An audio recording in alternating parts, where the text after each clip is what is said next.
अंदर 1% भी गलती नहीं है, क्योंकि सेना तो सरकार के आदेश पे कार्य करती है। क्योंकि इससे पहले भी आपने सेना का शौर्य देख सके, कारगिल युद्ध हो, चाहे 71 का युद्ध हो, 65 का युद्ध हो, जिसके सेना का शौर्य तो पॉलिटिकल हल निकालना है। बिल्कुल पॉलिटिकल हल। आर्मी की इसमें 1% भी गलती नहीं है। ये जो देश के सत्ता में जो दिल्ली में बैठे लोग हैं, इनकी कमियां हैं कि इन्होंने समय रहते हुए उस मुद्दे पे कोई ध्यान नहीं दिया, और आज ये मुंह छुपा रहे हैं उस चीज की। इनकी गलती है। आर्मी हर पल पल की खबर दिल्ली को देता है। आर्मी का काम है, अगर दी बॉर्डर पे कोई भी मूवमेंट है तो उसका पीछे वो अपने हेडक्वार्टर को देता है, हेडक्वार्टर दिल्ली को देता है।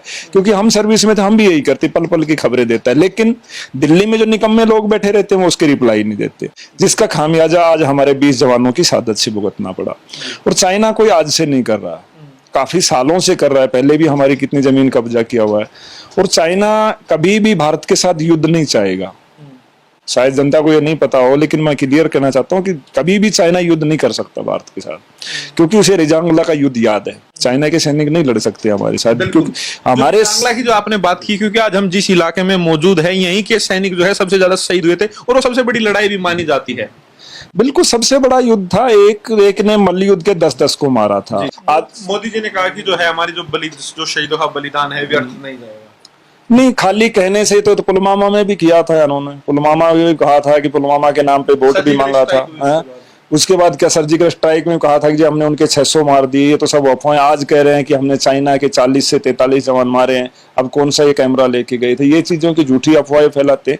तो हमारे जान सबको पता है, अब देश के सामने जो बातें आ गई, एक बार नियत थे और उनके पास हथियार थे। हथियार का मतलब जो खोखली होता है वहां रखते हैं। हमारे जवानों को भी तो कम से कम अलाउ करना चाहिए था आपको। उनके पास डंडे भी थे, लोहे की रोड भी थी, उनके पास तो हथियार थे, लेकिन फिर भी जवान उनसे लड़े। सबसे बड़ी चीज इसमें देखने की बात यह है कि एक कर्नल मारा जाता है। कर्नल मारने का अर्थ यह है कि एक बटालियन का कमांडिंग अफसर पूरी बटालियन पे जो कमांड करता है, एक बटालियन मरना, एक कमांडर कर्नल मरता है तो एक बटालियन पूरी मानी समझिए आप मर गई है। फिर भी फायर का आदेश नहीं दिया। इसके पीछे राज क्या है? ये सरकार की नाकामी है। इसका आदेश तो सरकार को देना चाहिए था ना। जब आप किस जवानों को अटैक कर ही दिया, फिर आपने क्या देखना था? समझौता तो आपका खत्म ही हो गया था। तो पीछे हमारी स्पोर्ट के अंदर जो जवान थे, कम से कम उनको तो आदेश देना चाहिए था फायर का। लेकिन इसके अंदर कुछ गोलमोल है कि हमें लग रहा है सूत्रों के अनुसार कि कुछ जवान जो है हमारे उनके पास हैं। आज जो है 10 जवान हो छोड़ा गया है चाइना की तरफ से, रिहा और भी हैं हमारे। तक कहा जा रहा था कि कोई भी हमारा जवान चाइना की गिरफ्त में नहीं है। फायर ना, जैसे देश के बहुत से लोग इस चीज के ऊपर डिबेट कर रहे हैं, पूछ रहे हैं कि भाई फायर क्यों नहीं किया। फायर इसी स्थिति में नहीं किया जाता कि हमारे जवान अगर भी उनके पास कैप्चर है तो वो उनको नुकसान पहुंचाएंगे। तो हमारे जवानों को बचाने के लिए ये थोड़ा साइलेंट रहना पड़ता है, फायर नहीं करते। यही वजह होती है। ये स्थिति देश के सामने साफ करनी चाहिए इनको।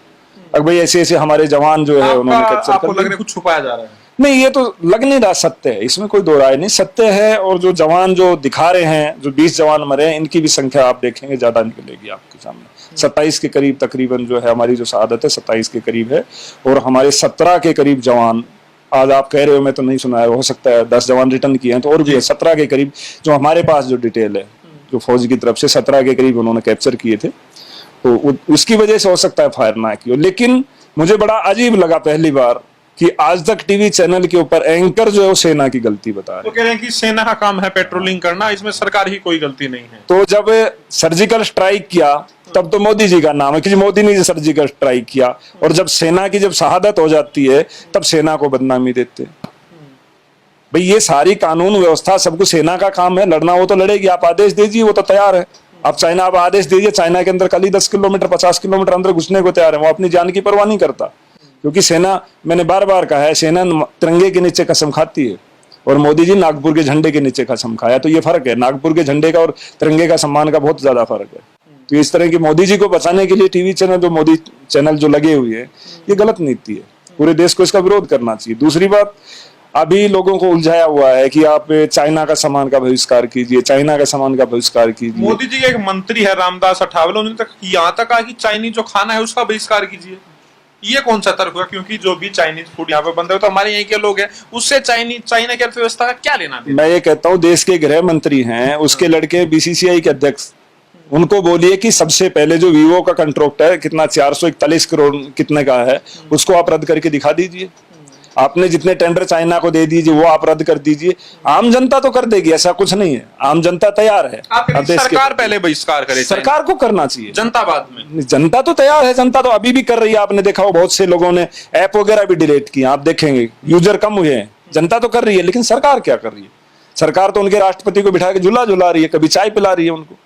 मोदी जी जिस जिस देश में गए आप देखिए, पहले पाकिस्तान में बिरयानी खाएगा, उसने पीठ में छुरा घोंपा, फिर चाइना को, जबकि मुझे अच्छे से याद है माननीय नेताजी जो मुलायम सिंह डिफेंस मिनिस्टर, उसके बाद भी उनके बयान संसद का मुझे आज भी याद है, उन्होंने बार बार सरकार को चेताया था कि चाइना हमारा सबसे बड़ा दुश्मन है, चाइना पे हम विश्वास ना करें। जितने भी बुद्धिजीवी लोग हैं हर बार चेता रहे हैं कि नहीं, चाइना हमारा सबसे बड़ा दुश्मन है, लेकिन फिर भी चाइना जैसे देश से पटेल की मूर्ति मंगवा रहे हो आप बनवा के, क्या भारत में नहीं बन सकती? तो सरकार को सबसे पहले इसका बहिष्कार करना चाहिए। आर्थिक अगर दी चोट हम चाइना को पहुंचाते हैं तो ये बहुत बड़ी चीज है। और रही बात युद्ध की, तो देखो आज की सिचुएशन में युद्ध में कोई फायदा नहीं है, मैं तो ये कहता हूँ नुकसान ही है। लेकिन उसका अर्थ ये नहीं, उसका अर्थ ये नहीं है कि आप उसका जवाब ना दें। उसका जवाब तो आप दे सकते हैं, शहादत का बदला ले सकते हैं। जैसे आपने पाकिस्तान से आप कह रहे हो कि हमने लिया, तो अब चाइना से भी लीजिए आप। इस पे आप चुप क्यों है, मौन क्यों है? और सबसे बड़ी दुखद बात तो ये है कि देखो, सबसे बड़ी दुखद बात ये है कि शहादत होने के बाद भी एक प्रधानमंत्री जो कि छोटे छोटे गुंडा और माफिया के मरने पे ट्वीट करते हैं, इतने जवानों की शहादत के ऊपर उन्होंने एक ट्वीट तक नहीं किया। विदेश मंत्री ट्वीट कर रहे हैं, 75 ट्वीट किए, लेकिन उन्होंने कहीं चाइना का नाम नहीं लिखा। विदेश मंत्री पहले कहते हैं, विदेश मंत्री के बयान बार बार कहते हैं कि नहीं सेना के पास हथियार नहीं थे, लेकिन कल वो अपने बयान में कहे उनके पास हथियार थे। देश के विदेश मंत्री को यही नहीं पता कि समझौता क्या है। जो है नाम नहीं लिया, उसको लेकर राहुल गांधी ने भी निशाना साधा कि आप चाइना का नाम ले क्यों नहीं रहे। भाई क्या इनको क्या डर है? चाइना इनको क्या दिया? पार्टी में फंड तो नहीं दे रखा कहीं बहुत ज्यादा? इनके पास जो है कहीं इनका व्यापार में समझौता चाइना से तो नहीं है। और दूसरा, ये हमला होना, जब भी हमले, पुलवामा हमला चुनाव के समय हुआ, ये हमला होना चुनाव का, बिहार का दौर है चुनाव, और बिहार रेजिमेंट का वहां होना, तो इसके अंदर राजनीतिक बू तो जरूर आती है। तो इसकी निष्पक्ष जांच जरूर होनी चाहिए कि हमारे जवानों की शहादत, जब भी चुनाव आएगा हमारे जवानों की शहादत ऐसी होती रहेगी क्या? पुलवामा भूला ही नहीं था देश, पुलवामा जो नरसंहार हुआ था, ये उससे बड़ा नरसंहार है। अगर ये जवान कोई युद्ध में मरता है तो उसे शौर्य प्राप्त होता है, लेकिन ये तो धोखे से मारे गए हैं, रात के अंधेरे में धोखे से, किस प्रकार से, और लाठी डंडों से। अब ये सोचिए कैसे तड़फा तड़फा के उनको मारा गया होगा। तो ये तो बहुत ही शर्मनाक बात है। सरकार को इसके ऊपर ठोस कदम उठाने चाहिए, राजनीति बंद करके। आप सभी पार्टियों, देश पूरा आपके साथ खड़ा है। राजनीति नहीं होनी चाहिए। वहीं जो सर्वदलीय बैठक हो रही है उसमें आम आदमी पार्टी और आरजेडी, राष्ट्रीय जनता दल, उनको इनवाइट नहीं किया गया है, तो आपको क्या लग रहा है इस समय? अभी उसमें तो मैं देख रहा था, कई बोले हमने शर्तें लगाई हैं। पहले तो कह रहे हैं जी 5 सांसद होने जरूरी है, तो आरजेडी के तो 5 सांसद भी हैं। अब कुछ और नियम शर्तें लगा रहे हैं। ये तो राजनीति इशू है इनका, और कोई मतलब नहीं है। राजनीति कर रहे हैं। इसके अंदर ऐसा है कि आम आदमी पार्टी, सबको पता है कि केजरीवाल जी के पास में संजय सिंह जैसे उनको भेजते, वो पढ़े लिखे हर मुद्दों पे उनसे बेबाक बात करते। वो हो सकता है कि प्रधानमंत्री जी की हर बात को मान्य ना हो और उनसे बहस भी करे, तो इसलिए नहीं जोड़ा गया होगा। ऐसे भी आरजेडी में भी 1-2 नेता हैं जो स्पष्ट तौर पे, खुले तौर पे बोलते हैं, तो इस वजह से ना जोड़ा गया हो। कि कई पहले भी देखा है मीटिंगों के अंदर, जो अच्छे बोलने वाले नेता उनको नहीं जोड़ते, क्योंकि उनकी मर्जी है किसको जोड़ना है किसको नहीं जोड़ना, इनकी सत्ता है।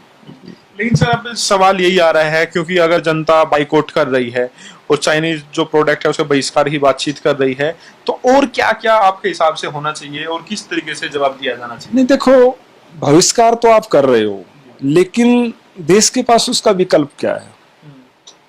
मैंने सबसे पहले तो आज देखिए, कोरोना की महामारी वैसे चली हुई है, आपको मेडिसिन की बहुत जरूरत है। जितने आपके ऑपरेशनली इक्विपमेंट जितना बनता है वो चाइना से आता है, टोटल का टोटल चाइना से आते हैं। यहाँ तक कि आपकी टेस्ट किट भी चाइना से। आत्मनिर्भर भारत की तो बात कर रहे हैं मोदी जी। आत्मनिर्भर भारत तो मजदूर तो आत्मनिर्भर ही है, आत्मनिर्भर इसीलिए तो पैदल चला गया। वो दिल्ली से बेचारा बिहार तक, यूपी तक आत्मनिर्भर था, इसलिए पैदल चला गया। आत्मनिर्भर की तो ये नए नए लाते हैं। आत्मनिर्भर तो हम है ही, तो सरकार से कोई मदद ही नहीं मिल रही, भूखे मर रहे हो, तो आप आत्मनिर्भर तो अपने आप ही हो। मेडिसिन का 70% हिस्सा चाइना से आता है। जो 30% जो मैन्युफैक्चरिंग हिंदुस्तान के अंदर होती है, उसका रॉ मटेरियल भी चाइना से आता है। तो आप बताइए क्या बहिष्कार करोगे आप? पहले अपने आप को तैयार कीजिए।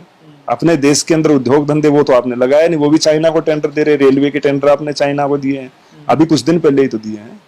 अभी शायद कोल के में क्या हुआ मुझे नहीं पता। हाँ, अभी कुछ दिन पहले 11